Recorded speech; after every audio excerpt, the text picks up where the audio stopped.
Alors, on va commencer un peu parce que je ne sais pas si les retardataires viendront ou pas. Ça, c'est les aléas. Dans tous les cas, donc, je vous ai envoyé un document pour aborder un thème précis afin de guider un peu la discussion, bien évidemment.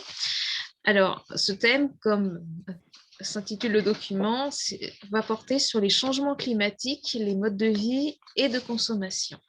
Alors, il est vrai qu'on entend beaucoup parler des problèmes climatiques. Ça va de l'empreinte carbone aux catastrophes naturelles, l'augmentation des températures, etc.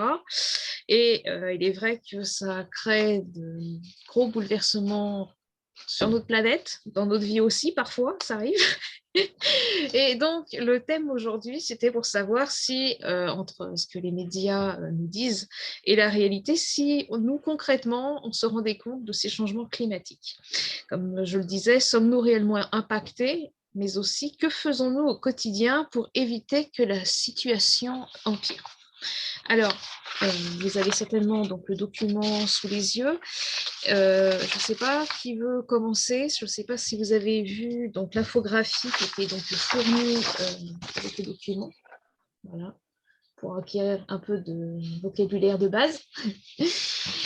Et donc, souhaitez-vous éventuellement parler de votre réalité? Quelles sont, d'après vous, les causes et les conséquences du réchauffement climatique?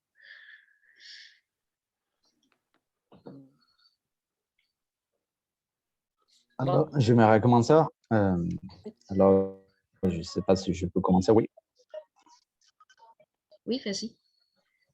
OK, parfait. La connexion se coupe. Je ne sais pas pourquoi, mais désolé en tout cas. Pas de souci. Bon, euh, le changement climatique, j'aimerais. Bon, avant du tout, je vis en Équateur. Donc, je crois qu'en Équateur, on a beaucoup de problèmes concernant le système de récollection, le recyclage, et ça affecte directement le changement climatique. Par exemple, en Équateur, il n'y a pas de système de recyclage. D'accord. Par contre, les gens, ils n'aident pas. Alors, il n'existe pas un système de récollection, et même si je veux, comment dire, un citoyen, je veux aider l'environnement, ça ne serait pas possible parce qu'il n'existe pas les règles, on va dire les lois, aussi le système. D'accord. Quand tu parles de recollection, en fait, c'est de collecte. Tu parles, je pense, de collecte des déchets, de revalorisation des déchets. C'est cela. Merci. D'accord. Bonjour, Louis Solita. Désolée, je ne t'ai pas accueilli. Ça va? Ok, bonjour. Comment vas-tu? Comment vous allez? On va bien. Bonjour, Luis. Ok, je veux que le sujet à parler aujourd'hui, c'est par rapport à l'environnement. Oui, voilà. Et tous ces effets par la pollution, tout ce qui concerne les effets de serre, etc. Et voilà, je suis prêt pour discuter. D'accord. Donc, on a entendu Carlos parler un peu de l'environnement dans son pays. Je crois que Luis Vasquez, tu souhaites également intervenir, je crois. C'est à toi. Salut. Bon, j'ai lu par exemple les mesures qu'on peut prendre parce que, bon, je crois que c'est commun dans tous les pays la conscience du fait qu'il y a des ressources qui sont en train d'être épuisées.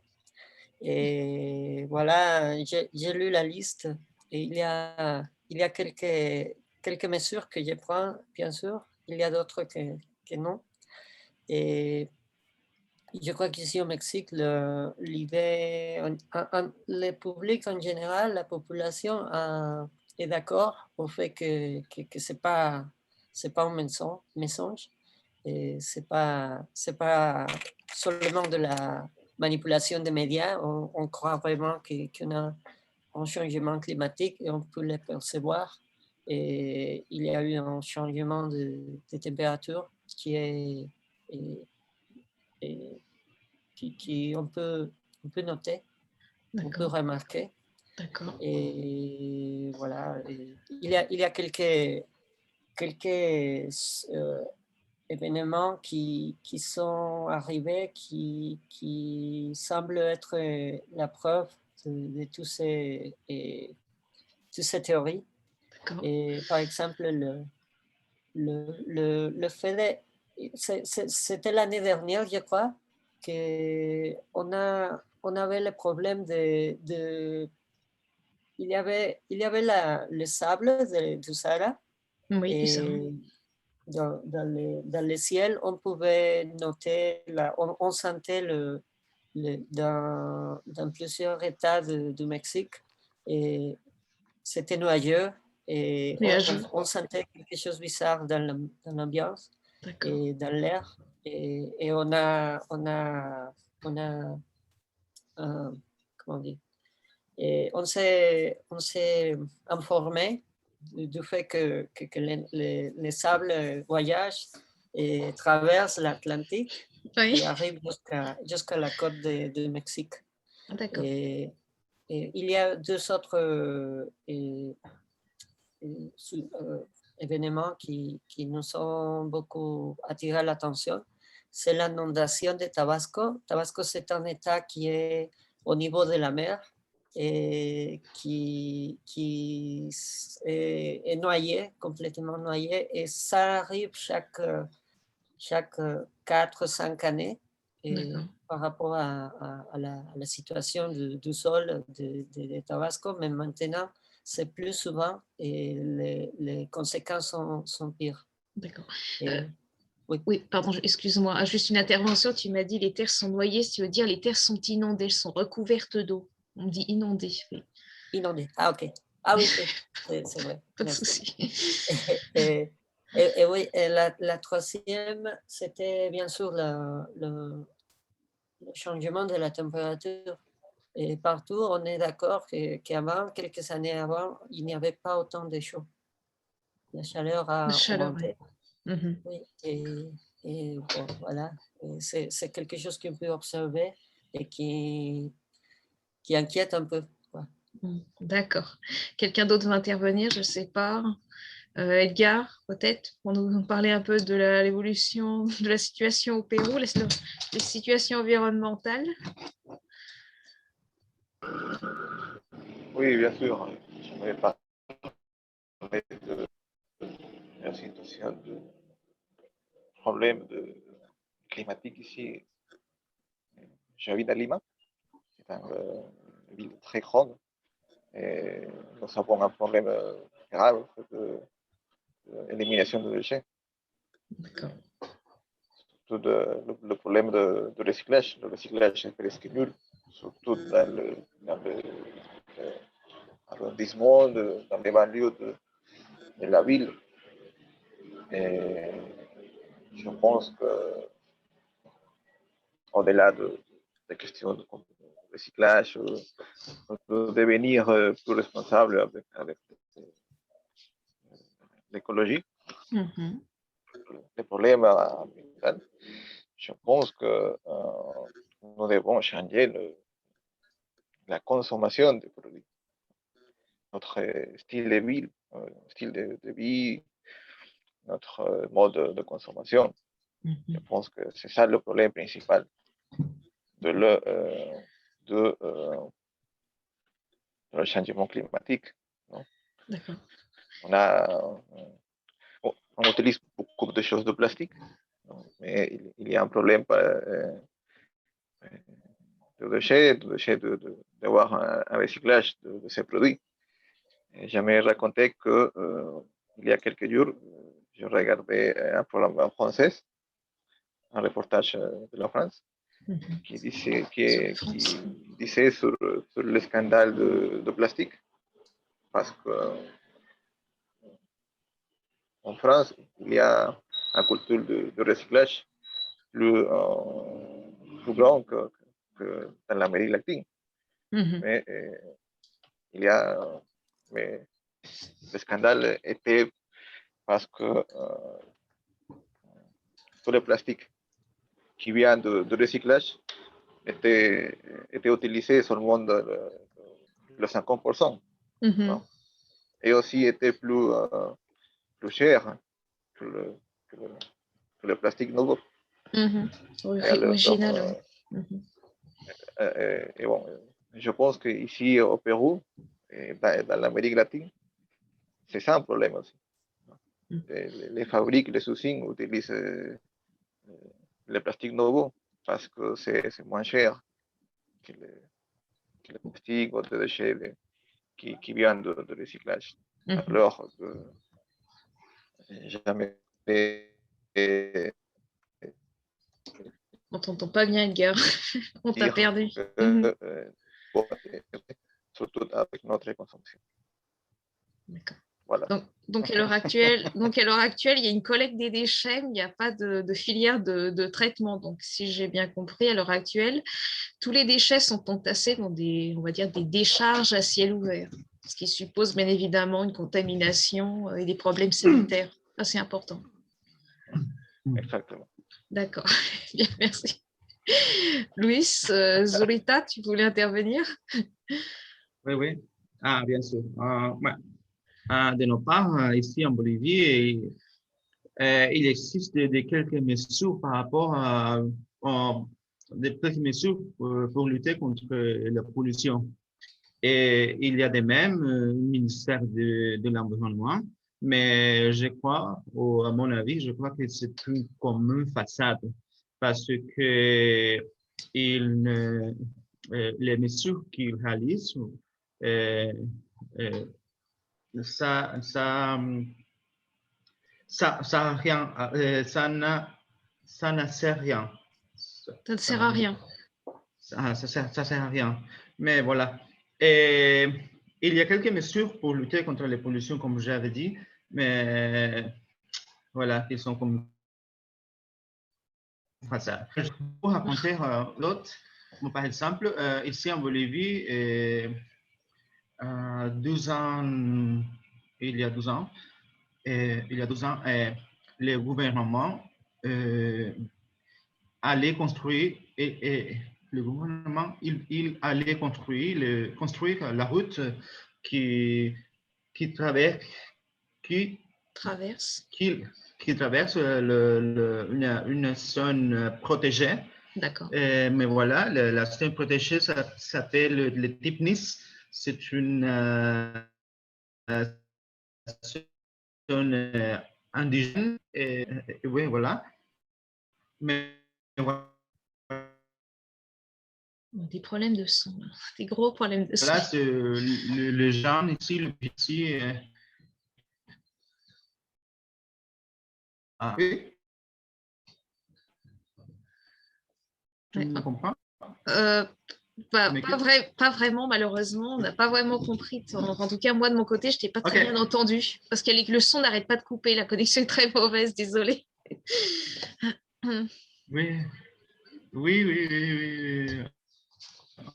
Ok, alors tu m'entends? Là, maintenant, oui, je t'entends. Et qu'est-ce que je voulais dire? Par rapport aux mesures dont tu me parlais, c'est des mesures qui portent sur quel point spécifique, rapidement, quel point spécifique ces nouvelles mesures qui ont été mises en place en Bolivie? Comme par exemple,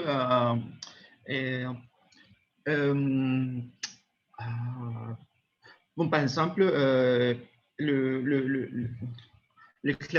tirs de déchets, le tri. les tirages, les tri de déchets, mais et à un moment donné, les gens n'appliquent sa mesure. Mais voilà, c'est pour ça que je dis que c'est une façade. D'accord. Et en continuant l'anecdote de Tunis, mais voilà, les Boliviens commençaient à se sentir en colère parce que ils trouvent que les Tunis, c'est une zone protégée.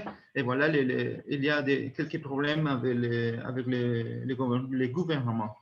Et voilà. Et,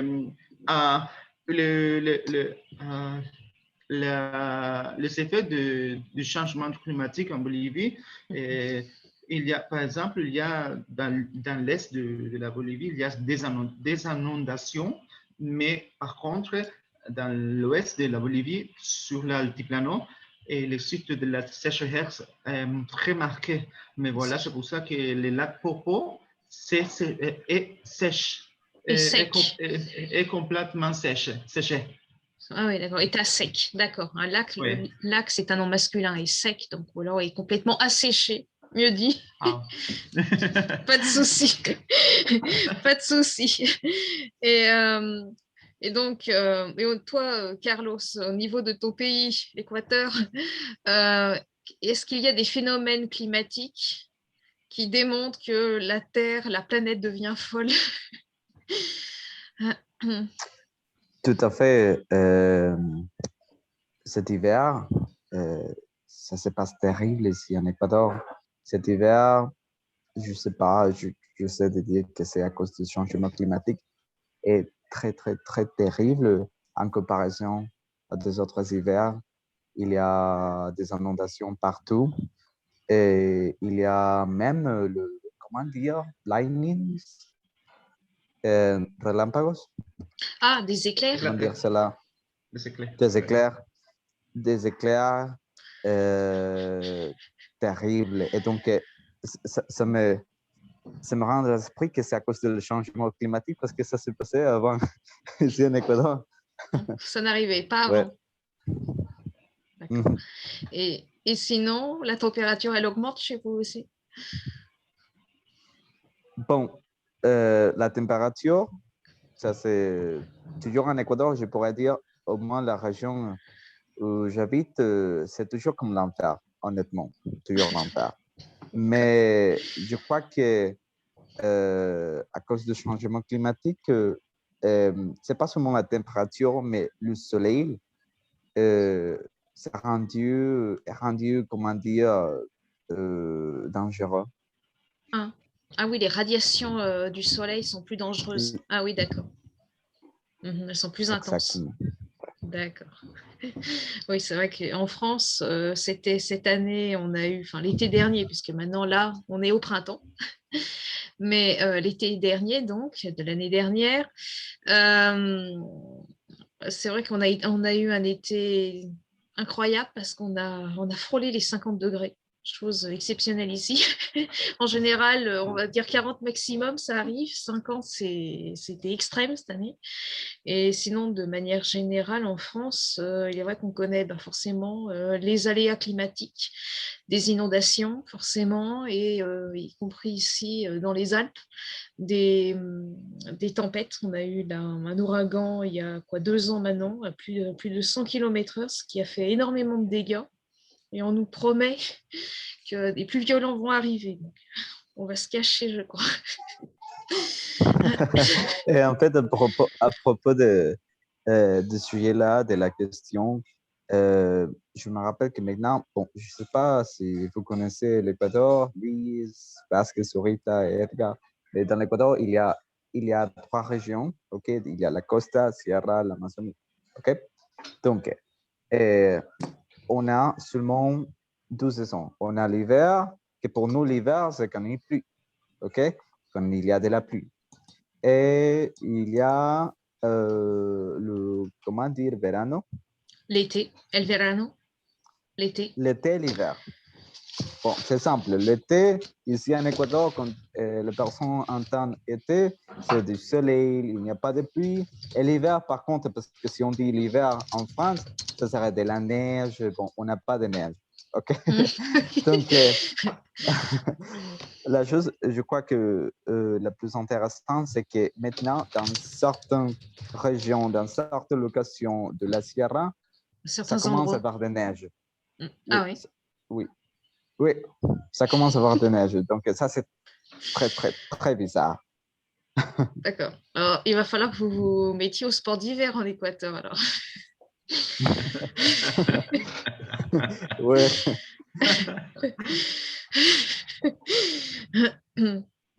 Ah oui, c'est vrai. Non, ça, j'ignorais qu'en Équateur, on commence à avoir de la neige. En même temps, c'est peut-être une bonne nouvelle puisque, bon, ici, on va dire, je ne sais pas, il y a eu un contrat invisible puisque, comme vous le savez, on est tous plus ou moins atteints par le confinement, par le coronavirus. Il était en principe interdit d'aller pratiquer des sports d'hiver. Et c'était précisément cette année où il y a eu le plus de neige. Mais bon, voilà. En temps normal, on a moins de neige. Donc maintenant, on saura si on n'a plus de neige dans les Alpes. Et bon, pour ceux qui peuvent, vous allez en Équateur. Vous pourrez allier en fonction des zones le soleil et la neige. C'est bien. Et oui, quelqu'un veut intervenir? Absolument. J'ai entendu parler dans les informations que l'année dernière a été l'année la plus chaude en France depuis une centaine d'années ou quelque chose comme ça. La plus chaude.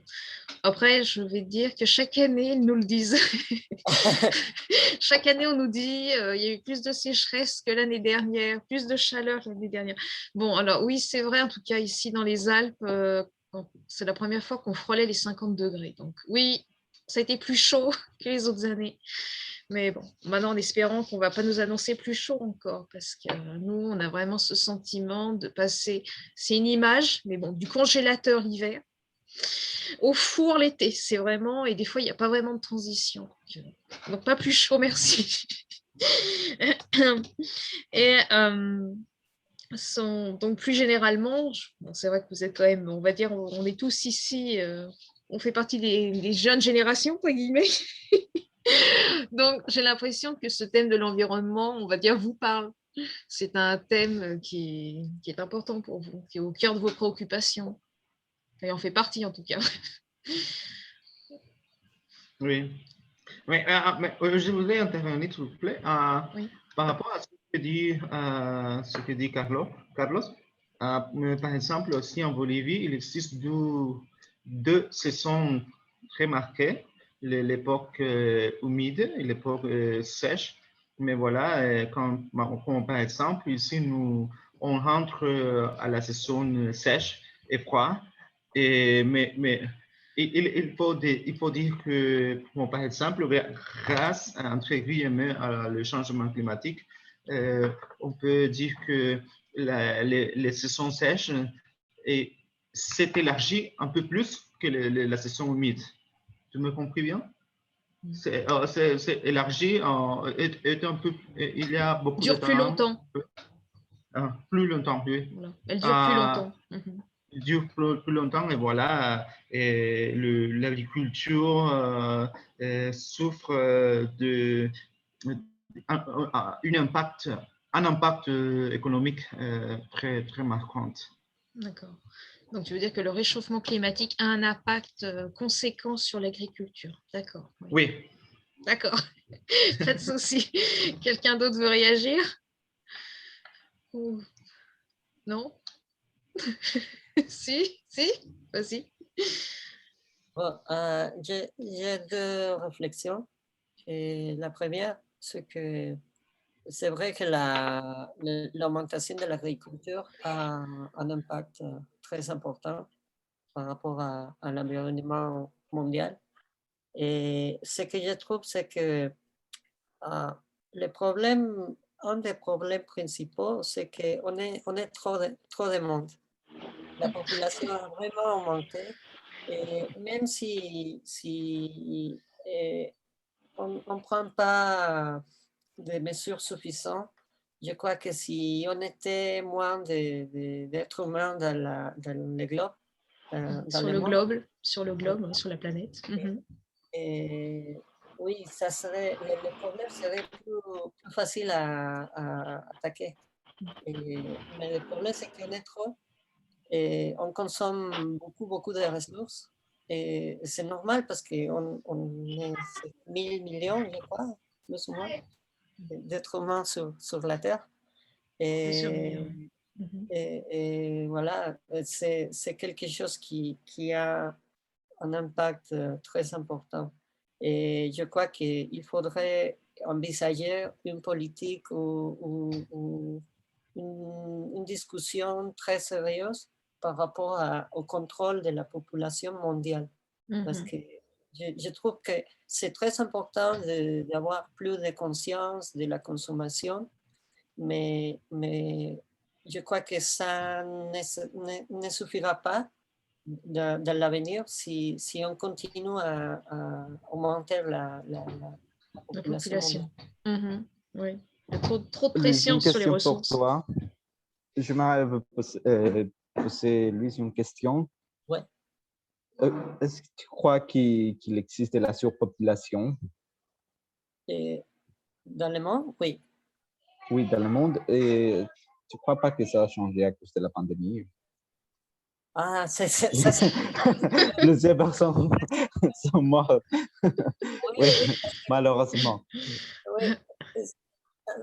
Au moins, par rapport au Mexique, j'ai remarqué que bien qu'on a de la pandémie, on a les enfants de la pandémie, il y a beaucoup de qui ont des enfants, même pendant la pandémie. Je crois que ça a baissé un petit peu, mais pas autant. Et je me demande ce qui va se passer quand le confinement soit plus ouvert et que la situation soit un peu plus stabilisée. Et je me demande si ça va changer ou pas, parce que oui, le rythme de croissance de la population est quelque chose à voir, à prendre en compte. Mais oui, je trouve que ça, c'est une très bonne question. Je n'ai pas une réponse, mais So, comment ça va se dérouler la, quelle est l'expression, el ritmo de nacimiento, no, bien le mot. Tu veux dire le taux de naissance va augmenter? Oui, oui. Comment va réagir la tendance de naissance en général? On va, Ça, c'est une- on va le savoir rapidement, donc on croise quand même les doigts que le confinement s'arrête. Mais bon. Il faut dire aussi qu'il faut ajouter qu'on a beaucoup de théories par rapport au fait que comme les personnes n'ont pas l'opportunité d'avoir des relations sentimentales maintenant, c'est plus difficile d'établir des relations et lorsqu'on puisse sortir et trouver les personnes et interagir, ça va provoquer une vague bon, des réactions par rapport à toutes les personnes qui veulent trouver une copine, un copain. Et voilà. On va voir qu'est-ce que ça arrive. D'accord. Bon, mais enfin, quand même, le jour où il n'y aura plus de confinement, pensez à l'environnement, pensez à être raisonnable. Oui, c'est vrai, c'est une façon de voir les choses. Ouais, je n'avais pas abordé le thème de cette manière. Et qu'est-ce que je voulais dire, puisqu'on parle justement de crise sanitaire, est-ce que vous pensez qu'au niveau des modes de consommation, est-ce que vous pensez que le coronavirus a influé, donc a eu une influence sur les modes de consommation? Est-ce que ces influences ont été positives ou négatives?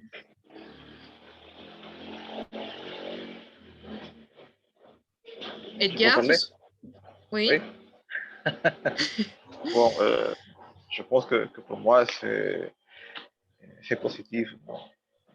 Comme dit l'ami de Fik, je pense que le problème, ce n'est pas question de surpopulation.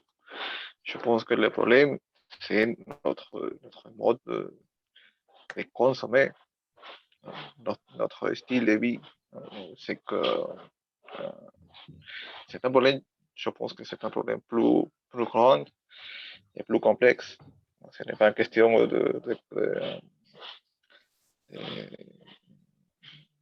d'avoir plusieurs, d'avoir un monde surpeuplé. Et je pense que c'est une question de voir aussi la concentration des richesses, de la richesse dans le monde. Je pense que les pays plus développés sont les pays contamine plus, consomme plus. Contaminable, c'est aussi, pollué. Exactement, c'est pour les plus. Et je pense que les Covid, les conditions de non, pour aider à penser, de changer notre consommation, notre mode de vie, de consommation. Non? Et aussi, pour changer, par exemple, la globalisation, le mode de comment le monde a un système politique, économique, non, qui doit changer parce que je pense que le Covid, c'est un problème qui vient d'un monde qui cherche à dominer la nature, et qui a occasionné, qui a déclenché un problème grand partout, non? Partout dans le monde. On a beaucoup ici au Pérou, c'est un pays qui a été plus touché par la pandémie. Non? Et je pense que tout ce que nous vivons maintenant, c'est un résultat. C'est un résultat d'un problème qui vient depuis beaucoup d'années. Et je pense que c'est un problème aussi, comme je l'ai dit, non? C'est un problème de l'homme, c'est un problème de l'homme qui cherche à dominer la nature, mais ce n'est pas possible. Mais la nature reprend le dessus. Comme on dit toujours, chasser le naturel, il revient toujours au galop. Exactement. Genre, je ne sais pas qui d'autre va intervenir par rapport au mode de consommation. Est-ce que depuis le coronavirus, vous avez changé vos modes de consommation? Est-ce que vous consommez autrement? Est-ce que vous pensez avoir consommé plus ou pas du tout? Moi, par exemple, j'avoue qu'on n'est pas prêt de frontières ou de faire face à certains types d'événements comme la coronavirus. Mais par exemple, si tu vois, le coronavirus est arrivé tout ensuite, d'un moment, dans un instant. Et voilà, les personnes ont commencé à consommer des produits comme par exemple des papiers toilettes, c'est comme ça? Oui. Des papiers toilettes, de la nourriture au supermarché. Mais voilà, c'est étrange, mais voilà, c'est vrai. De la nourriture au supermarché, voilà, de faire de stocker de la nourriture dans ce jeu. Et voilà. Voilà. Bon, on sait déjà qu'est-ce qui était stocké. D'accord. C'est vrai que c'est un peu un cliché aussi, mais bon. Louise Vasquez, tu souhaitais intervenir? Je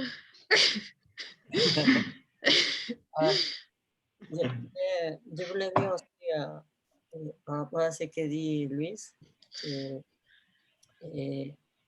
Bon, je crois qu'après le Covid, d'un côté, on a pris plus de conscience.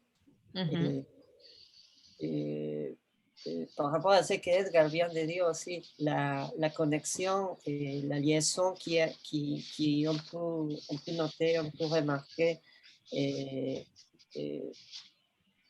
par rapport à la surconsommation qui est à cause de ces faits. Non? Et voilà, je crois que beaucoup de monde a commencé à prendre conscience, à se demander, bon, est-ce que je devrais apporter, je devrais faire un changement de vie pour améliorer la condition mondiale. Mhm. Mais de l'autre côté, on trouve qu'on consomme beaucoup plus d'eau pour se laver, pour avoir pour être plus, et, tout simplement pour une meilleure santé, Mhm. pour éviter la contamination avec les virus. Et on consomme beaucoup plus d'eau. Et parfois, et aussi les nouvelles produits qu'on consomme, l'alcool, les masques. Les Ouais. masques, c'est quelque chose que je vois très dans la rue, on peut trouver dans les trottoirs, même on trouve les masques jetés Mm. sur les sols et je crois que ça aura aussi un impact Mm. parce que c'est beaucoup de personnes qui en même temps commencent à consommer des produits essentiels comme l'eau et bon, des produits d'hygiène qui sont beaucoup plus demandés maintenant qu'avant. Mm. Ouais. Et toi, Carlos, qu'est-ce que tu en penses, mis à part les réserves indispensables? En fait, je suis d'accord avec le Zorita parce qu'il a parlé il y a des industries qui se sont bénéficiées de la pandémie. Il y a des autres industries qui sont affectées. Par exemple, l'industrie de l'alimentation, tout ce qui concerne l'alimentation, l'eau. Je crois que tout le monde maintenant, ils sont stockés au moins beaucoup de nourriture parce qu'on pourrait envisager, je sais quoi, deuxième pandémie, on ne le sait, donc on ne le sait pas. On ne sait pas. Donc, mais par exemple, personnellement, on va parler de vêtements. Je n'ai pas acheté de vêtements depuis un an, je pourrais dire. Donc, l'industrie des vêtements a été très affectée. Concernant le mode de vie qui affecte directement la consommation, je crois que on peut changer notre mode de vie et ça c'est à nous. Ça c'est à nous de changer. Par exemple, moi avant, je tends à avoir beaucoup d'eau. Donc moi avant, j'ai acheté d'eau partout. En allant à l'université, donc il y a les bouteilles plastiques. Donc oui, je les jetais n'importe où. Mais maintenant, j'ai décidé d'acheter mon, je ne sais pas comment appeler cette chose. C'est Comment je peux l'appeler? ta propre bouteille d'eau. C'est Bon, parce qu'une oui, c'est ma jerrycan, propre bouteille d'eau. comme on dit familièrement. Oui, oui. Donc, dans ces petits gestes, je crois que parfois, on ménosprecie ces petits gestes, mais si tous on fait ce type de choses, ça changerait beaucoup l'impact climatique. Et il y a d'autres choses qu'on pourrait faire. Par exemple, j'aimerais vous montrer ces parties-là de ma maison. Alors, ce sont des choses qui sont parties d'un lit, je ne sais pas comment l'appeler, mais je les utilisais pour mettre des plants artificiels. D'accord. Donc, je fais d'économie quand même. Donc, c'est ça. Ça dépend à nous en tout cas. Ça dépend à nous en tout cas. Si on n'a pas le temps pour prendre soin de la planète, après, je crois que ça serait trop tard. D'accord. Et sinon, quelqu'un veut intervenir pour finir? Qu'est-ce qui, d'après vous, peut changer? Qu'est-ce qu'on pourrait ajouter à nos habitudes pour, on va pas dire changer la face du monde, parce que là, non, mais pour contribuer un peu à l'amélioration, en tout cas la stabilisation du climat? Qui veut intervenir? Oui, et moi, c'est une mesure pour contribuer avec la pollution. Et je crois qu'il est important de faire beaucoup plus de covoiturage pour moins utiliser de la voiture ou d'utiliser des transports publics. Par exemple, dans certains pays, chaque famille a par exemple, ont deux voitures, trois voitures, voilà. Ce sont des aspects qu'il faut améliorer quant à la pollution de l'air. De l'air. De l'air, d'accord. De l'air. Quelqu'un parmi vous a d'autres propositions? Edgar, peut-être? Est-ce que tu peux intervenir? Oui, je pense que on peut, utiliser des matériaux plus durables.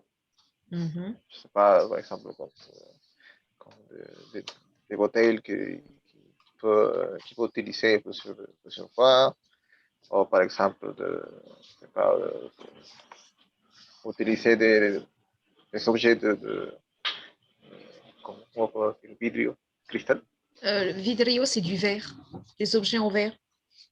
en verre. Vidrio, bouteille en verre, par exemple. Oui, des objets en verre, de céramique, par exemple. Non? Par exemple, ma tante utilise de petits objets en céramique pour préparer la nourriture dans les Préparer le salles. repas. Oui. Et je pense qu'il y a des alternatives, non? Mais il faut être plus visible et accessible pour les gens. D'accord. Louise Vasquez, un petit commentaire? Bon, je crois que on peut commencer à changer une culture de gaspillage qu'on a très insérée dans le français, dans la tête. Et des petits gestes, ça semble peu, mais c'est très important, même si on attend la lumière quand on sort de la chambre, La pièce. ne pas laisser l'ordi et allumé. Et la consommation de l'eau dans la maison, on peut beaucoup améliorer par rapport à ça. Et aussi, je crois qu'il faudrait prendre au sérieux l'aspect de la consommation de la viande. Je crois qu'en France, on a beaucoup avancé par rapport à la réflexion de la consommation de viande parce que c'est vrai que c'est les, comment on dit ganado? Ganado, je pense que tu fais référence à l'élevage, au troupeau. Oui, oui. C'est quelque chose bon, j'ai lu un peu et c'est vraiment beaucoup plus polluant qu'on pourrait penser. Et voilà, moi, je pense parfois au sujet de diminuer ma consommation de viande. Je crois que ça, c'est bon aussi pour la santé et aussi pour l'économie personnelle et aussi pour la planète. Alors, c'est quelque chose qu'il faut... c'est un thème qu'il faut discuter plus. Et voilà. Bon, je crois que c'est important de commencer par soi-même et comme ça donner et faire comment fomenter la réflexion des autres. Et comme ça, on peut faire une chaîne de changement, disons. Voilà, c'est ça la réflexion que je porte à moi. Fomentar au sens de encourager la réflexion. Oui, c'est ça. D'accord. Carlos, un petit mot? Oui, je crois que c'est un travail en équipe. C'est un travail en équipe. Alors, par rapport à ce que Louise a dit, ganado, c'est bovin, n'est-ce pas? Bovin, comment dire ganado? Ganado, je pensais que il parlait de manière plus générale, il parlait de l'élevage. Forcément, ça peut être pas forcément que des bovins, mais... Ok, je comprends. Alors, je reviens à ma réponse. À mon avis, je crois que c'est un travail en équipe. Et quand je dis équipe, je veux dire le gouvernement et les personnes. Donc, par exemple, même si j'ai envie de contribuer à la planète, mais il n'y a pas de système de recyclage, comment je pourrais le faire?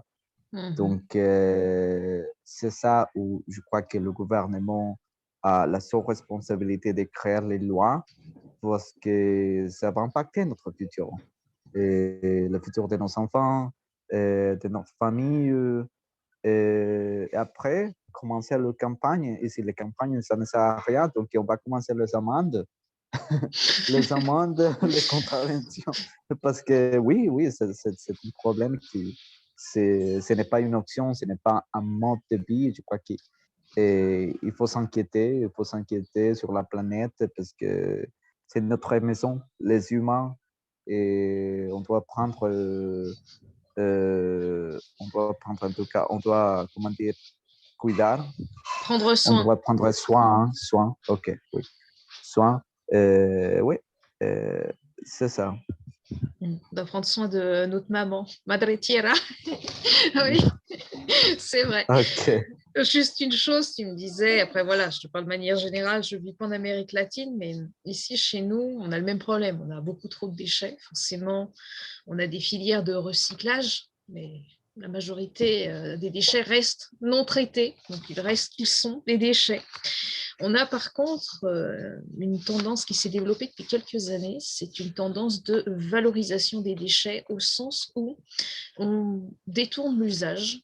Ou par exemple, au lieu de jeter, on donne. Alors par exemple, je sais pas moi, tu as, je sais pas moi, tiens des livres, au lieu de les jeter, tu les donnes.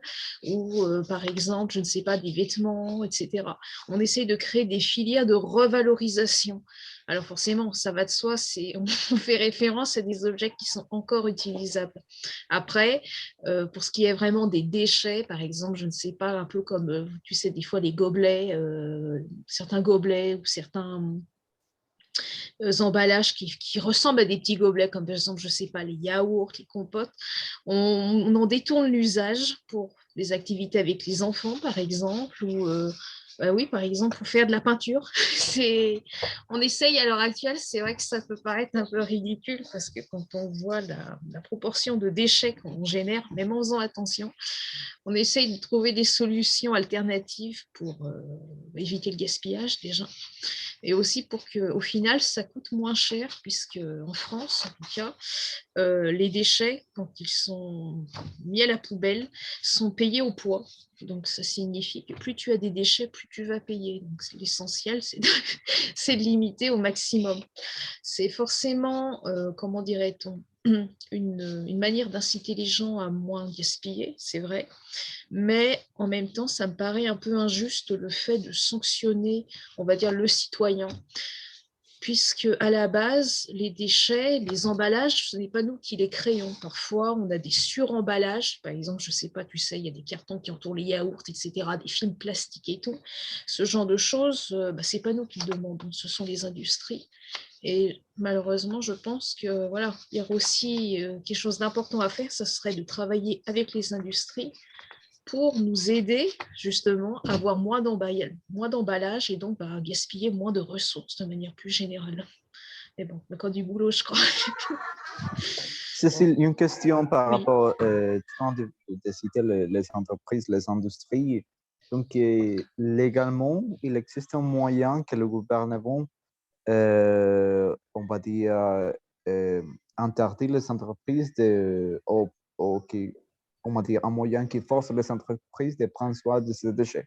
Par exemple, ceux de ma connaissance, que je ne sais pas quel pays, je crois que la Suisse, et le gouvernement exige, on va dire Coca-Cola, que Coca-Cola est en Suisse, exige que Coca-Cola ait un programme pour la collecte des déchets, de ses propres déchets. Donc, je ne sais pas si ça existe.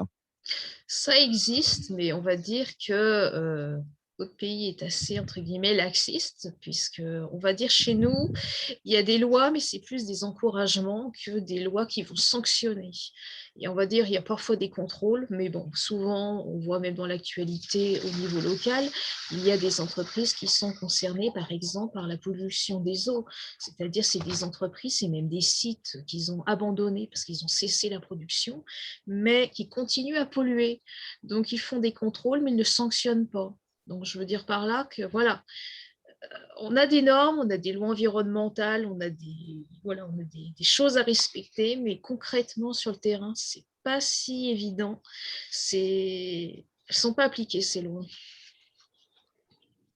Disons que c'est plutôt des normes que des lois. Oui, mais chez nous, on a un pays très légiféré. On va vous sortir des catalogues de législation, tout ce qui est la législation, mais concrètement, ça, on va dire au niveau de l'application, ça manque d'effet en tout cas. Forcément, l'impact économique, on va dire, voilà, les lobbies font que souvent, on va fermer les yeux sur les dégâts environnementaux, plutôt que de privilégier, on va dire, voilà, notre planète, ce qui est quand même important puisque c'est notre futur. Et une remarque aussi en lien avec l'environnement en France, comme vous devez le savoir, on est très porté sur ce sujet. L'environnement est un thème qu'on voit énormément dans les médias. Et curieusement, et notamment dans la zone où je vis, c'est une zone, donc on vit dans les Alpes, donc ça suppose quand même des forêts, beaucoup de champs, beaucoup de nature en principe. Mais depuis quelques années, il y a énormément de déforestation. Ils construisent de partout des routes, des logements, des magasins et des surfaces qui s'étendent de plus en plus. Et ils ne font rien. Donc c'est vrai que c'est assez paradoxal puisque en France, on essaye d'attirer l'attention sur ce problème, sur les dégâts réalisés. Par exemple, si on enlève les arbres, ça ne va plus freiner le vent, sachant qu'on a des ouragans à l'heure actuelle, des tornades. Ça ne freine plus le vent, donc ça crée des dégâts matériels très importants. Le fait d'enlever les arbres, tout simplement, contribue à l'érosion des sols. Bon, ils savent tout cela, mais continuent quand même. Donc, preuve que, voilà, oui, c'est des normes. C'est des normes qu'ils oublient au moment de réaliser leur projet. Ils n'en tiennent pas compte. Voilà. Quelqu'un... Peut-être la corruption. Peut-être la corruption. Oui, je Ça pense. intervient, la corruption. Oui, je pense. Le serais-tu est de Bolivie, n'est-ce pas? Oui. Déjà vu dans Bolivie. Ça existe des lois là-bas concernant les entreprises, l'environnement? Ici en Bolivie, il existe quelques mesures, comme je l'avais dit, les mesures sont plus comme en passade. Mais dans le gouvernement d'Evo Morales, les mesures à faveur de la nature ont augmenté, mais il n'est pas suffisant. Elles ne sont pas suffisantes. Ils ne sont pas suffisants. Il y a un grand sujet ici en Équateur, qui c'est l'exploitation minière, parce qu'on va dire que l'Équateur, ça a du sens si je dis l'or noir? Oui, le pétrole. Oui, on parle d'or noir, oui. Oui, donc il n'y a pas presque d'or noir en Équateur. Donc, ça c'est la source plus importante de comment dire, ingressos. Des ressources, voilà, oui. De ressources. Ouais, des ressources économiques, voilà. Ok, oui, au niveau du gouvernement. Donc, dès qu'il n'y a pas d'or noir, ils vont prendre charge de l'exploitation minière. Donc, c'est un sujet très complexe ici. Mais si on commence à le faire, vous savez bien que ça affecte directement l'environnement. Ils commencent à manipuler des ressources non renouvelables. Donc, c'est très, très, très compliqué, malheureusement. Oui. Edgar, je pense que dans ton pays, vous êtes aussi... Dans votre point important, pardon, en Équateur. Oui. Vas-y, Louis. Oui, par exemple, ici, le problème le plus important ici, c'est je ne sais pas comment dire, invasion des áreas protegidas, des zones protégées. Oui, l'invasion des zones protégées. Des zones protégées. Des zones protégées. Oui. C'est la peine. L'invasion, tu veux dire l'exploitation des zones protégées? Oui, l'exploitation des zones protégées. C'est presque le même ici en Équateur parce qu'on a l'Amazonie et vous savez bien Oui, que oui, l'Amazonie, c'est quand même, ils sont protégés, mais ils ne respectent pas. Et on nous dit que l'Amazonie, c'est les poumons de la Terre. Et voilà. De la terre, oui, oui, c'est ça, parce que l'Amazonie, je crois, que c'est pas une chose seulement d'Équateur, c'est Pérou, Équateur et tout le pays de Bolivie, Amérique du Sud. Brésil, Exactement. pour la Colombie, le Venezuela. Oui, Mhm. c'est la Terre. Et maintenant, on témoigne l'incendie massif de toutes les forêts et les arbres de l'Amazonie. Mais si vous vous souvenez, si vous vous souvenez, oui, il y a un événement catastrophique. Bon, par exemple, l'Amazonie, il y avait des incendies sur l'Amazonie l'année dernière. Et voilà, c'est un grand événement catastrophique. Oui, le truc, c'est que la pandémie est arrivée tout de suite après les incendies. Alors, ça a devenu une information de deuxième degré, disons. Le second plan, oui. Enfin, oui. Oui. C'est vrai.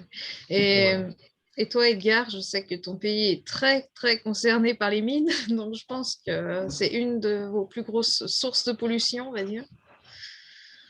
Oui, bien sûr.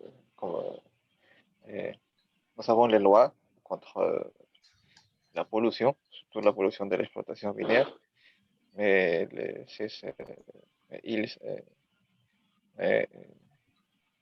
comment je peux dire, no respetan. Ils ne les respectent pas. Ils ne respectent pas les lois. Et pour ça, les gens font des protestes très grandes. Par exemple, nous avions un proteste très grande dans le nord du pays contre l'exploitation minière. Par exemple, je rappelle que personne a témoigné qu'il y avait, par exemple, 20 30 000 personnes dans le camp de l'exploitation minière et les gens ont détruit tout. On détruit toutes les exploitations minières, leurs champs de travail, tout. En Pérou, il y a beaucoup de tensions contre l'exploitation minière. Il y a beaucoup de tensions. Pour le problème de l'eau. L'eau, nous avons un problème de l'eau, surtout dans l'agriculture. Dans l'agriculture, c'est un problème très grand. Et les gens font des protestes, surtout pour de l'eau et pour leur terre. Non? Oui, parce que je pense que les industries minières exproprient les propriétaires afin de pouvoir s'accaparer des terrains et de commencer à exploiter. Oui. Les entreprises font ça, mais comme je te dis, les gens s'organisent pour comme je te dis, pour récupérer leur terre, leur champ pour l'agriculture, les sources de l'eau. Il y a des lois, mais personne, ni les entreprises, ni les gens respectent. C'est une question que c'est un peu comme l'anarchie. C'est de l'anarchie. Je crois que c'est le problème qui existe partout. En même temps, ça rassure de savoir qu'il n'y a pas qu'en France l'anarchie existe. Exactement. Mais comme je te dis, le problème est l'eau. Sans l'eau, on n'a pas de vie, on n'a pas de nourriture, on n'a pas de rien. D'accord, je comprends. Voilà. Oui, c'est un gros problème. C'est un très, très gros problème. C'est un problème qui devient vital, il faut le dire. Bon, on espère donc, au final, même si changement climatique il y aura, puisque de toute façon, c'est un phénomène qui s'est enclenché et qui poursuit son cours. On espère dans tous les cas que ces manifestations vont se calmer et que les choses vont, se tasser un peu aux quatre coins du monde, parce qu'il est vrai que ça crée énormément de problèmes économiques, sociaux, et voilà, forcément, ça crée des tensions. Et à terme, ça peut générer y compris des conflits très graves. Donc, on croise donc les doigts que les choses s'arrangent, forcément. Oui. Est-ce que pour finir, puisqu'on ne va pas tarder à s'arrêter, est-ce que quelqu'un veut ajouter quelque chose ou avez-vous, je ne sais pas, des thèmes pour la prochaine session, qui sait? On a déjà une idée des loisirs, hein, je sais, les prochains cours de salsa, on l'a déjà réservé. Je garde ça sous le coude. J'aimerais vous remercier en tout cas. Je crois que ce type de d'atelier. Oui, d'atelier, c'est très productif parce qu'on peut pratiquer le français de manière, on va dire, réelle, notre niveau de français. Donc, je le trouve très, très, très bénéficieux et j'espère participer une prochaine fois. Oui, c'est ça. Merci à toi, Cécile. Merci, Louis, Sorita, Basio, Seka. C'était une très bonne atelier. Merci à toi pour ta participation. Et également, merci à vous tous pour votre participation très active, surtout votre enthousiasme, ça fait plaisir à voir. Et bien évidemment, on se tient au courant si on peut à nouveau coïncider prochainement. Pourquoi pas? Bon, en tout cas, je suis partante, je ne sais pas, mais moi si, dans tous les cas. Merci beaucoup. Prenez bien soin de vous et à bientôt. Merci. À bientôt. Merci. Merci, Cécile. À bientôt. Merci. À bientôt. Salut Luis. Bonne soirée. Salut à tous. À bientôt. À bientôt.